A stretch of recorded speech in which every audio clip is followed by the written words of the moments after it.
예, 지난 시간에요. 아주 흥미로운 50대 발레 도전기로 이야기 나눠봤던 신예리 본부장을 또 모시고 오늘은 그때 그 시절 약간 다큐멘터리 같이 됐는데 육아 얘기를 들어보려고 하는데요. 딸, 외동딸 있잖아요. 있습니다. 잘 아시잖아요. 네, 그리고 엄마도 되게 일찍 됐잖아요. 그렇습니다. 제가 성격이 좀 급해요. 그것도 잘 아시겠지만 그래서 남들보다 초등학교 입학도 빨리 했고 그때는 국민학교였지만 그러니까. 그다음에 입사도 빨리 했고 입사하자마자 결혼했고 결혼해서 딱 10달 만에 애 낳고 와. 그래가지고 선배들이 애가 애를 낳았구나. 맞아. 제가 애를 낳을 때 그랬어요. 네. 23살 때 애를 낳죠. 맞아. 네. 지금도 같이 가면 다 언니라 그러지 누가 엄마라 그러겠어요. 근데 어때요? 사실 책에서뿐만 아니라 아예 딸과 관련된 책도 한 권 썼었잖아요. 토익 만점. 한 건 아니고 여러 권 썼어요. 그래요? 제가 딸과 관련된 책이 3권이에요. 그래가지고 우리 딸이 어머? 제발 낮으면 이제 그만 팔아먹어 라고 얘기를 했어요. 인쇄는 요구하지 않나요? 아니요. 많이 썼잖아요. 딸한테. 그치, 네, 그치, 많은 그치. 투자를 했습니다. 네, 제가. 네. 네. 딸 키우면서 여러 가지 겪었던 에피소드들, 뭐 애로사항들, 뭐 겪었던 또 그 경험을 통해서 제가 알게 된 것들, 그걸 가지고 제가 책을 3권을 썼었죠. 근데 1990년대도 저는 이제 80년대에 딸을 낳았지만 요새 뭐 저녁이 있는 삶, 워라벨, 워크라이프 밸런스 등 얘기가 많이 나오는데 나 때는 불가능했어요. 나 때도 그랬어요. 예. 어떻게 버텨왔어요, 진짜? 일단은 제가 출산 휴가도 그때는 법정 휴가가 2달이었거든요. 맞아요, 근데 맞아요. 그것도 다 못 쓰고 출근했어요. 아하. 한 달, 한 보름인가? 그 정도 됐는데 회사에서 전화 왔더라고요. 요새 일손이 너무 많이 딸리는데 좀 빨리 나오면 안 되나? 야. 그래서 제가 그 길로 바로 회사 출근했잖아요. 근데 이제 이런 얘기 후배들한테 하면 후배들이 너무 싫어하거든요. 그치. 야만의 시대를 살아왔다. 그래서 안 했어요. 그리고 제가 되게 원시인처럼 느껴지고 그러니까. 이래가지고 안 했었는데 아무튼 그런 시대였단 말이에요. 다행인 거는 그 굉장히 친한 선배가 할머니 한 분을 소개를 해주셨어요. 아기를 봐주실 육아 할머니를. 도우미. 그렇죠. 그 우리 딸이 생후 한 달이 되었을 때부터 중학교 2학년 때까지 14년을 그 할머니랑 한 집에서 살았어요. 방 2개짜리 복이다. 방 2개짜리 집일 때 할머니랑 같이 산 거예요. 쭉.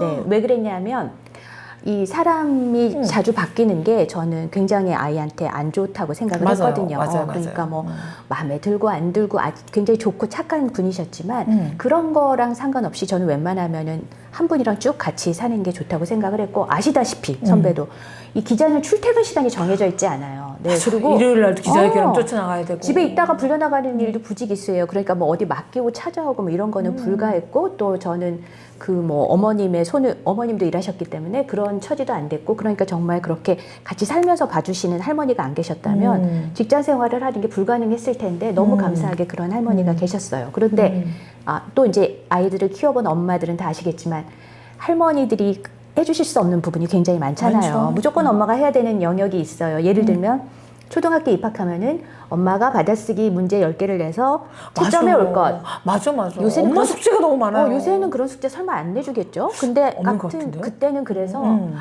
그거를 가서 내주고 나는 또 회사 다시 출근해서 막 일을 해야 되는 그런 경우도 준비물도 있었고 너무 많았어요. 12시까지 야근했는데 갑자기 뭐 내일까지 뭐 무슨 화분을 갖고 가야 된다고 이러는 바람에 막 밤에 문 여는 무슨 마트 같은 데 가가지고 막 화분 없냐고 막 이러고 돌아다닌 적도 있고 또 야근하고 12시에 들어갔는데 문제집 한 권이 딱 화장대 위에 올려져 있으면서 엄마 이거 내일까지 채점해야 돼 라고 이렇게 메모를 써놔서 제가 2시까지 그거를 채점하고서 잔 적도 있고 고등학교 때는 3년 내내 제가 새벽 5시에 일어나서 도시락 2개씩 쌌거든요. 점심 도시락, 저녁 도시락. 이 유튜브 제 딸이 안 봐야 돼요.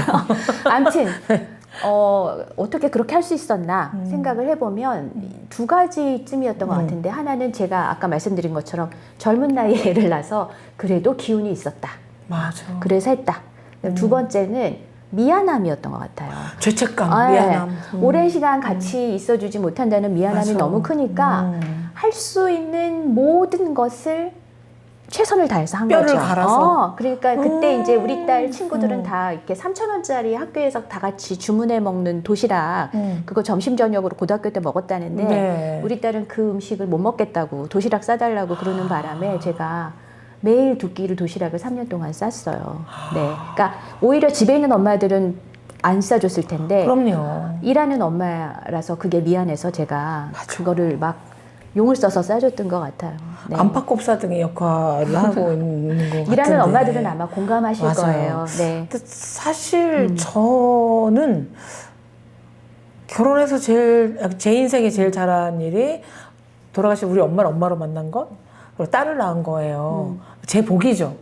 저한테 100% 지원해줬던 우리 엄마와 저한테 끊임없이 이제 영감도 불어넣어주고 뭐 하는 딸을 있었죠. 좋긴 하지만 엄마라는 직업은 우리 엄마도 그렇지만 종신형이에요. 종신범이에요. 그러니까 내가 살아있는 한 뭐 딸이건 아들이건 혹은 손주건 끊임없이 엄마가 필요하지 않은 자리에는 없는데 어때요? 이제는 뭐 30 초반이잖아요. 네, 따님이 30대 직장인이 되었죠. 직장인이고 네. 같은 언론인인데 육아란 개념은 좀 안 맞을 텐데 그래도 엄마 역할을 해줘야 되잖아요. 그렇죠. 네. 다행히 제가 아까도 말씀드린 것처럼 빨리 낳았더니 빨리 커서 엄마가 회사에서 그만두기 전에 경제적으로 자립을 하는 바람에 얼마나 제가 마음이 편한지 몰라요. 진짜 효녀예요. 네. 그리고 이 같이 살 때는 그래도 제가 이제 뒷바라지를 해줘야 되니까 가사 부담이 좀 있었거든요. 예. 네, 뭐 청소도 그렇고 빨래도 그렇고 식사도 그렇고. 근데 우리 딸이 입사하고 나서 딱 1년 지나니까 독립을 하겠다고 하더라고요. 그래서 제가 기쁜 마음으로 그래라. 라고 이제 얘기를 해서 지금 제가 사는 곳에서 멀지 않은 곳에서 이제 그 자기만의 공간에서 살고 있거든요. 근데 초반에는 제가 좀 몸비더워서 일주일에 한 번씩 가서 좀 청소도 도와주고 뭐 이렇게 먹을 것도 좀 해다 나르고 뭐 이런 일을 했어요. 그런데 이제 몇 년 지났더니 이제 좀 도가 튀었는지 뭐 알아서 잘하더라고요. 제가 뭐 가서 뭘 이렇게 할 이유가 없이 맛있는 거 잘해 먹고 집안 정리도 굉장히 잘해 놓고 그래서 이제 손을 놨습니다. 완전히. 그래서 요즘은 그냥 주말에 둘이 우아하게 만나서 브런치 먹고 기다려봐라. 네. 손자 생기면 얼마나 다시 지옥으로 들어가는지 행복한 지옥이긴 한데 근데 그 야무지고 똑똑한 딸이 네. 그만두고 다시 제안한 게 사실 뭐 새로운 직종이나 뭐 이런 데서 많이 제안이 왔겠지만 발레를 할 거야. 근데 딸의 반응이 어떻던가요? 얼마 전에 우리 딸이 그런 얘기를 하더라고요. 엄마는 엄마 인생에서 일이 몇 %였던 것 같아? 그래서 내가 글쎄 한 70? 그랬더니 30은 뭐야? 그래서 30은 너의 엄마 노릇? 그랬더니 그렇게 내가 큰 비중을? 그래서 너는 내가 얼마나 너를 열심히 돌봤는지 기억이 안 나는 거니? 라고 얘기를 했더니 기억은 나는데 자기 생각에는 엄마한테 일이 80 이상이었다는 거예요. 자기 느낌에는. 그런데 그런 엄마가 갑자기 이제 일을 안 하게 됐으니까 이 엄마가 아무래도 우울증에 걸리기 십상이다 이렇게 걱정이 들었다는 거예요. 그래서 제가 사실은 딸이 독립하고 막 이렇게 매주 얼굴을 보진 못했는데 각자 바빠서 그 회사를 안 나가게 된 다음서부터는 제가 매주 만나자고 했거든요. 네. 근데 우리 딸이 웬일로 시간을 척척 내주는 거예요, 매주. 근데 나중에 들어보니 이 엄마가 우울증에 걸릴까봐 걱정이 되어서 너무 본인이 주말에 바쁘던데도 불구하고 일주일에 한 번씩 나를 만나러 나왔다는 거예요. 그래서 우리 딸이 철들었는데 라고 제가 생각을 했죠. 네. 근데 지켜봤더니 이 엄마가 발레를 배우더니 만나면 막 발레 얘기를 너무 신이 나서 하고 그러더니 한 달쯤 지났더니 발레 가지고 책을 쓰겠다고 하고 얼굴은 점점 좀 빛이 나고 몸살이 빠지고 책을 막 열심히 쓰더니 뭐 그 다음에는 책을 낸다고 하고 우울증 걸릴까봐 걱정을 안 해도 되겠더래요. 그러니까. 그래가지고 요새는 매주 못 만나고 한 2, 3주에 한 번씩 만나고 효녀네. 있어요. 네네. 근데 따님도 이제 언론인이잖아요. 기자잖아요. 그렇습니다. 신문 기자예요. 네, 그래서 그 신문 기사 따님이 쓴 것도 제가 아주 제 딸도 아니지만 되게 대견하고 못해서 많이 봤는데 근데 어때요? 그 딸이 똑같은 직업을 가진 것에 대해서 대견하기도 하겠지만 너무 똑같아서 왜 기자하니? 뭐 이랬을 수 있을 것 같고 딸은 또 굉장히 의존을 하면서 엄마에 대한 새로운 그냥 엄마만 아니라 인생 선배 같은 언론계의 선배구나 하고 조금 온도 차이가 있을 것 같아요.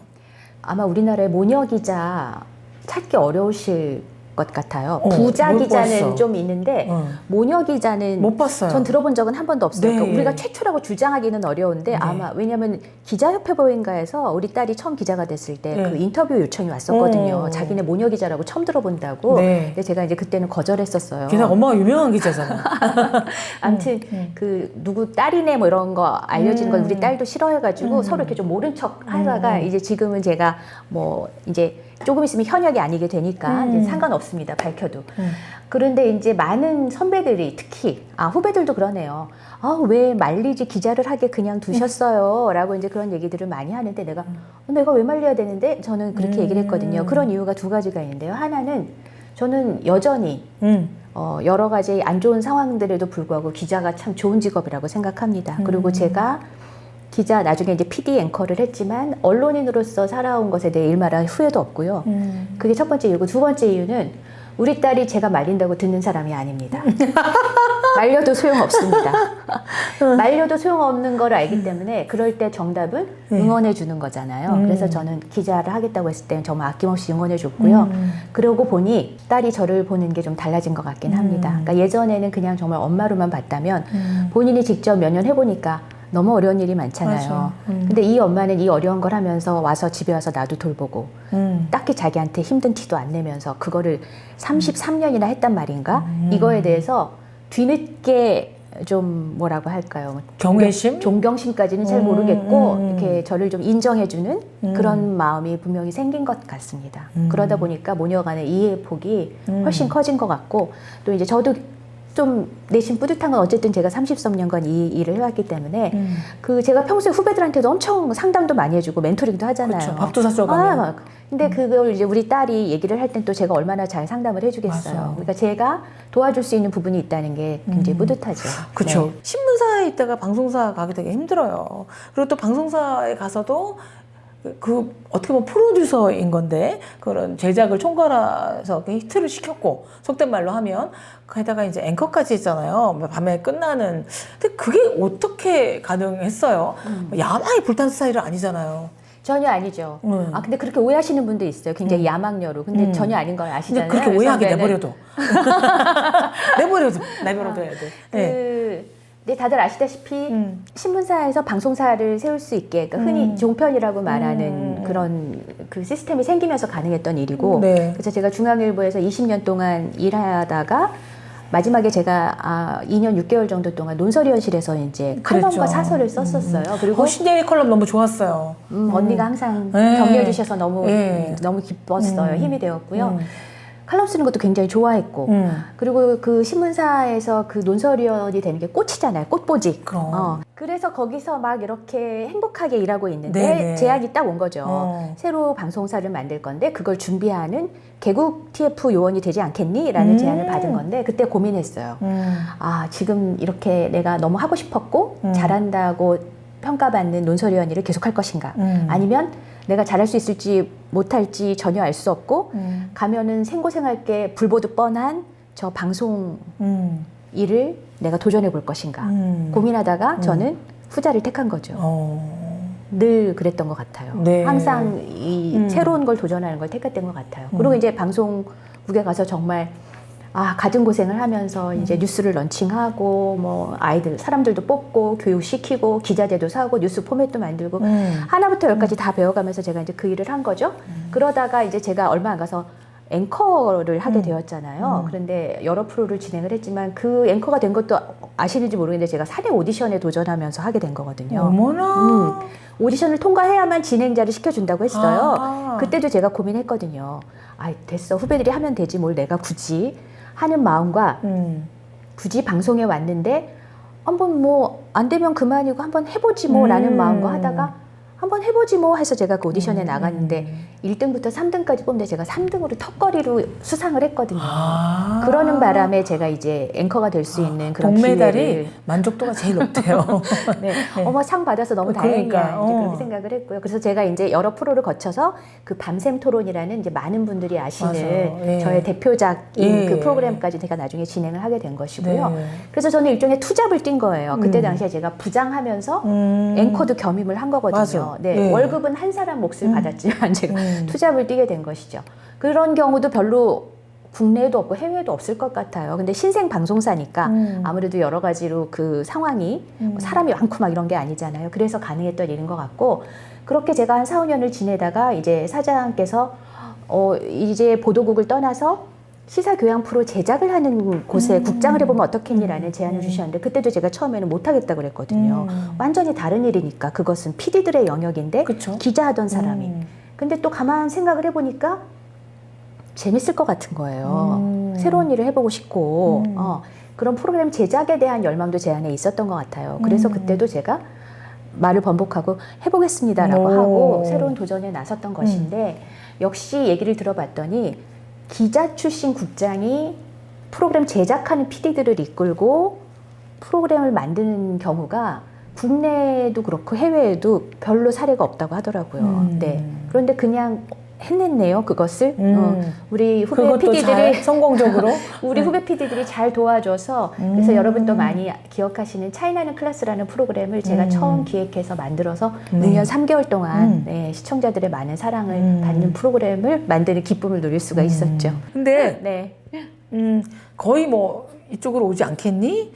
뭐 이거 맡아보지 않겠니? 상무해보지 않겠니? 이런 제안들에 예스라고 답을 했지만, 저는 여기자 협회 일을 하면서 후배 기자들하고 얘기가 깜짝 놀랐던 적이 있어요. 선배님들 우리도 출세하고 싶어요 라고 말하던 여기자들이 생긴 거예요. 저희 머리에는 그냥 열심히만 하면 되지 무슨 출세, 그리고 임원직이라는 건 하늘이 내린 뭐 이런 거지, 저희가 하고 싶어요 시켜주세요 라고 했다가는 오히려 굉장히 이상한 여자, 그게 시켜주세요 하면 시켜주나요? 아니 그런 친구가 있더라고요. 네, 있었어요. 근데 그래서 굉장히 좀 난감하고 임원 생활 해보지도 않았지만, 돌이켜보니 뭔가 이렇게 자기 원하는 자리가 있다면, 좀 뭐 신본 같은 경우에는 워낙 재능이 빼어나니까 아 맞아 여기는 신예리 씨가 가면 되겠어 라고 이제 찾아낸 케이스지만, 이제 준비하고 있는 출세하고 싶은 실력도 겸비한 사람들의 경우에 어떻게 조직에 자기를 브랜딩하고 설명을 해야 돼요? 그런 질문을 받으면 좀 어려운 게, 대놓고 저예요 이러진 않다. 은은하게 자기 PR할 수 있는. 한 번도 제가 뭐 저를 이런 걸 시켜주세요라든가 뭐 저는 출세하고 싶어요라든가 뭐 그랬던 적이 저는 한 번도 없었어가지고 이렇게 하시면은 뭐 임원이 될 수 있어요, 이런 팁을 제가 드리기는 어려울 것 같은데, 얼마 전에도 제가 이제 그 보도국에서 같이 일했던 여자 기자 후배들이랑 점심을 먹으면서 얘기를 하다가 아 내가 그런 사람이었나? 그러니까 후배들의 입을 통해서 뒤늦게 나는 크게 의식하지 않았는데 나는 그런 사람이었나? 라고 깨달은 것들이 몇 가지가 있는데, 하나는 이거예요. 선배는 어떻게 그렇게 맨날 즐겁게 웃는 얼굴로 일할 수 있었어요? 그래, 밥을 잘 먹어서 그래. 매일 그럴 수도 만나서 있어요. 맛있는 밥 먹어서 스트레스 안 풀. 근데 정말 신기했던 건, 우리가 돌밥이랑 돌아가며 밥사는 모임하면서 누굴 씹지를 않았어요. 맞아요. 우리끼리 얘기하느라고. 맞아요. 난 이렇게 이 과정을 하고 있고 이거 뭐라 했고 나의 고민할 뿐이지, 정말 우리랑 상관없는 타인에 대해서 비판하고 씹고 자근자근 안주 삼았던 시간을 허비하지 않은 것 같아서 맞아요. 그냥 고맙게 생각하는데, 근데 뭐라 그러던가 친구들이, 그러니까 후배들이. 회사 일이 늘 즐겁고 그렇진 않을 거고, 굉장히 스트레스가 많은 경우도 있고 또 마음에 안 드는 사람들도 있을 거고, 그런데 언제나 보면은 제가 굉장히 활기차고 즐겁게 스스로 일하고, 제가 맡고 있는 조직을, 그게 부서가 됐을 때도, 국이 되고 본부가 됐을 때도 다른 구성원들, 그러니까 후배들까지 다 그런 분위기로 일할 수 있게 제가 만들더라는 거예요. 그래서 어떻게 그럴 수가 있어요? 라고 얘기를 하더라고요. 근데 저는 그랬거든요. 우리가 회사에서 잠자는 시간이랑 출퇴근하는 통근 시간을 제외하고는 열 몇 시간을 회사에서 보내는데 그 회사에서 즐겁지 않으면 그럼 인생 전체가 너무 꿀꿀하지 않니? 그러니까 억지로라도 즐겁지 않으면 안 돼라는 얘기를 억지로 텐션 올리는 억지로라도 즐겁지 않으면 안 돼라고 제가 후배들한테 종종 얘기를 하곤 했거든요. 근데 사실은 저는 억지로는 아니었어요. 정말 즐거웠어요. 와서 일하는 게. 그래서 그렇게 즐겁게 일을 하니까 막 에너지도 솟고 아이디어도 샘솟고 하니까 덜 지치고. 덜 지치고 그러니까 그게 쟤는 무슨 일을 시켜도 저렇게 계속 즐겁게 해내니까 뽕뽕뽕 에너지가 나올 거야. 그러니까 상사들이 봤을 때 막 일을 더 시키고 싶고 뭐 이런 것도 할 수 있지 않을까? 그럼 예. 그런 마음이 들게 만들었나? 그런 생각이 들기는 했고요. 그 다음에 정말 기쁘게도 이거는 이제 후배들이 아니라 또 이제 다른 분들이랑 미팅하다가 나온 얘기인데, 근데 어떻게 그렇게 여러 가지 새로운 일들을 해오셨는데 다 그렇게 좋은 평가를 받는 성과를 내실 수가 있었어요? 맞아, 라고 맞아. 얘기를 하는데 예. 저는 또 그것도 제가 그렇게 크게 의식하지 않았던 부분이었는데 그 말을 듣고 이렇게 다시 돌이켜 생각을 해보니까 아 그러네, 지금까지 제가 각각의 자리에서 해냈던 일들이 뭐 최고의 성적은 아닐지 모르겠지만 그래도 꽤 우수한다는 평가를 받았네. 밤샘 토론도 그렇고 차이나는 클래스도 그렇고 아까 얘기해 주셨지만 제가 신문 기자 시절에 썼던 네. 칼럼들도 네. 그렇고 다 그래도 사람들한테 괜찮다는 맞아. 평가를 받았네. 네네. 그거는 또 이제 남들이 보았을 때 객관적인 부분이니까 뭐 그것도 도움이 되었겠다는 생각이 들긴 하네요. 네. 근데 이미 이제 지나와서 문을 닫은 직업이자 직장이긴 하지만 언론인 생활 33년 정도 하면서 그래도 이거는 내가 좀 자랑스럽다. 네. 네. 이거는 내가 기특하다.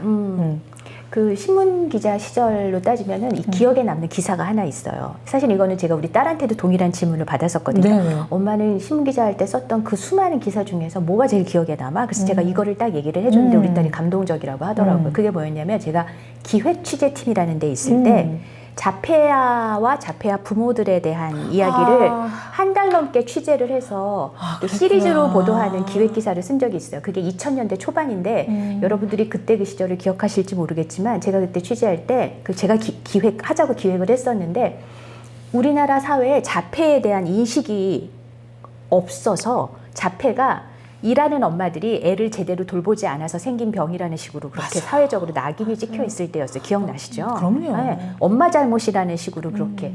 근데 이제 그걸 취재를 해서 제가 그 시리즈로 기사를 내면서 그게 아니라는 거, 이제 그런 오해를 풀고, 그리고 정말 이 자폐 엄마들이 자식보다 하루 더 사는 게 꿈일 정도로 맞아요. 그렇게 열악한 상태에 놓여 있다는 거를 알려주고, 그러면 이 사람들한테 필요한 도움이 뭔지, 그래서 정부는 어떤 정책을 세워야 하는지 그런 것을 이제 심층적으로 보도를 해서 조금이나마 이분들한테 도움이 될 수 있는 그런 기사를 썼었고, 그게 제가 기자 생활하면서 아 내가 기자 되기 잘했구나라고 맞아. 제일 크게 느꼈던 그런 보람 있는 순간이었던 것 같아요. 그러게요. 상도 그래서- 받고 했는데 상 받은 것보다 제 직업의 의미를 깨닫게 해준 그런 맞아요. 소중한 그런 맞아요. 기사였던 것 같아요. 이게 네. 뭐 돈으로 환치할 수가 없는 보람이나 가치가 그러니까 남들이 인정해주도 안 해주던 저희가 무슨 뭐 부처를 만든다거나 뭐 건물을 짓는다거나 못해도 그 잘못된 인식이라든가 그 음지에 있는 것 좀 꺼내서 다시 재조명하는 역할은 했던 것 같아요. 네. 근데 이제 많은 사람들이 신예리 본부장을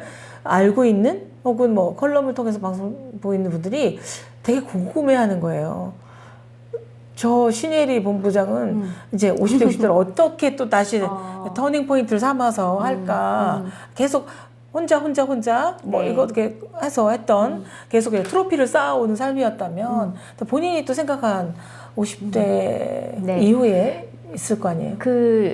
저는 아무튼 빨리빨리 뭐든지 하는 바람에 50대 중반에 맞아. 자녀 양육의 부담에서도 벗어나고 지금 남 100년만큼 네. 사는 것만큼 살았어요. 부모님도 네. 다 건강하게 또 교직원 연금을 그러니까. 받으시기 때문에 제가 막 굳이 부양하지 않아도 되기 때문에 저는 정말 저의 인생을 즐겁게 살면 되는 그런 제2의 인생을 맞이하게 된 건데 아주 솔직하게 얘기하면 이제 저의 선배들, 저를 너무나 사랑하고 아끼는 선배들은 빨리 어디 풀타임 직업을 찾아서 다시 취직하라고 너무 젊다고 너는 그렇게 걱정하면서 얘기해 주시는 분들도 있어요. 그래서 제가 발레하는 즐겁게 사는 이야기를 하면 발레 뜯어먹고 살 거냐고 취직하라고 이제 이러시는 분들이 계세요.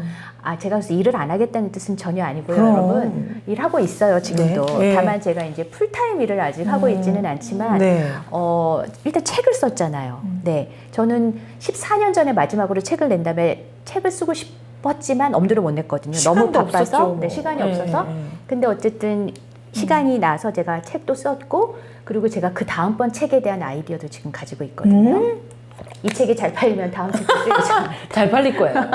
그리고 학교에서 지금 대학에서 학생들을 가르치고 있어요. 지난 학기부터. 평가가 그렇게 좋았다고. 모르는 게 없으셔서 저에 대해서. 아니 제가 아까도 말씀드린 것처럼 젊은 사람들이랑 어울리고 놀고 소통하고 이런 거 너무 좋아하잖아요. 근데 학교 가서 젊은 학생들이랑 어울리니까 너무 좋고 너무 귀엽고 뭐라도 하나 더 가르쳐주고 싶고 그래서 이번 학기도 또 이제 강의를 하거든요. 그래서 이 일도 계속할 생각이고 그리고 제가 차이나는 클래스라는 그 지식 나눔 컨텐츠를 만들었던 것을 높이 사서 비영리 학술재단에서 이제 자기네와 함께 이런 또 강의 토크 컨텐츠를 만들자는 제안을 주셔서 네. 제가 재능 기부 차원에서 그 일도 올 봄부터 이제 하고 있습니다. 재능 기부하지 마. 돈 받고 돈 받고. 활동비를 아, 소정의 근데? 활동비를 받고 아, 있습니다. 그럼 다행이야. 네, 재능 기부 겸. 네. 맞아. 그래서 솔직히 말하면 회사 다닐 때 못지않게 지금 바쁘지. 바쁘거든요. 네. 그리고 차이점이 있다면 회사 다닐 때는 제가 하고 싶지 않은 일도 좀 해야 되는 부분이 있잖아요. 분명히. 해야만 하는 일. 네. 그런데 이제 제 2의 인생에서는 정말 제가 하고 싶은 일, 가슴 뛰는 일, 즐거운 일, 그런 일들로 제 시간을 채워나가고 있어서 물론 언젠가 만약에 뭐 굉장히 잘 맞는 풀타임 잡이 생겨서 할 수 있다면 좋겠지만 그렇지 않아도 지금 이대로도 너무 충분히 행복하고 예, 저는 지금이 제 인생의 황금기가 아닌가? 라는 그런 생각이 들 화양연화의 정도입니다. 시기. 네. 네. 근데 저도 이제 곧 책이 나오는데 책을 쓰면서 느낀 거예요. 그러니까 저는 이제 나이 든 사람에 관련된 얘기인데 저도 몰랐던 창고가 있는 거예요. 내가 몰랐던 이 도서관이 있고 60몇 년 살고 기자 생활 한 3, 40년 하면서 제가 몰랐던 장독이 저기는 고추장, 여기는 간장 다 익어가는데 너무 정신이 없어서 쟁여만 놓고 몰랐던 나를 좀 잘 성장시킨 책이라든지 나를 발효시킨 장이라든지 이것도 무기인데 많은 사람들이 스스로 아유 그냥 나이만 먹었지 뭐 라고 하시기에는 인생이 너무 짧다라는 겁니다. 그냥 번져버리기에는. 그래서 그런 것들을 우리 신일 본부장을 통해서 좀 배우시고 용기를 받으시기를 바랐습니다. 지금도 몽타주는 30대지만 30대 딸을 둔 엄마이기도 하고 끊임없이 이제 도전하며 커리어를 쌓고 있는 엄마 신의 얘기도 들어봤는데요. 오늘 어땠어요? 역시 또 이제 오랫동안 알아온 유선배랑 얘기를 하니까 정말 어디 살롱에 와가지고 편하게 수다 떠는 것처럼 그렇게 재미있게 이야기를 나눴고요. 네. 아직 젊어 보인다고 얘기를 하셨는데 네. 솔직히 제가 보이는 것뿐만이 아니라 속도 되게 젊거든요. 그럼. 철이 없다고도 얘기를 할 수 네. 있겠는데 저는 계속 이렇게 철없이 살려고요. 그러자. 네. 그러자. 나이 신경 안 쓰고 잊어버리고 살려고요. 돌밥 이름을 철무. 철없다 뭐 이런 거 바꿔서. 아니 그 나이 신경 쓰면 뭐 하나요? 맞아. 나이 되돌릴 수 있나요? 그래서 아까 제 인생에 황금기를 맞은 것 같다고 말씀을 드렸는데 아무튼 누구든지 저처럼 그 원치 않던 제2의 인생을 맞이하게 될 수밖에 없잖아요. 근데 그 시기에 막 너무 우울해하고 뭐 너무 낙담하고 그러지 마시고 이제 정말 새로운 인생이 열렸구나. 내가 그동안에 못했던 게 뭐였지? 내가 정말 하고 싶은 게 뭐지? 나는 앞으로 어떻게 살고 싶지? 한번 차분히 생각을 해보시고 저처럼 이렇게 가슴 뛰는 일을 찾아서 활기차고 재미나게 사시면 좋겠습니다. 네.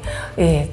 정말 이렇게 호기심과 도전 정신을 갖고 이제 찬란한 50대 중반을 펼쳐가고 있는 신예리 본부장의 이야기에 용기를 얻으셨다면 이런 말 잘 안 하지만 좋아요, 구독 눌러주시고 널리 홍보해 주시기 바라고요. 오늘 모신 신예리 본부장이 쓴 책을 다시 한번 제목이 뭐죠? 발레를 배우며 생각한 것들. 어떤 생각을 했는지 책도 사서 한번 읽어보고 확인해 보시기 바랍니다. 반갑습니다. 감사합니다. 초대해 주셔서 네, 돌밥 때 감사합니다. 만나요. 네. 네.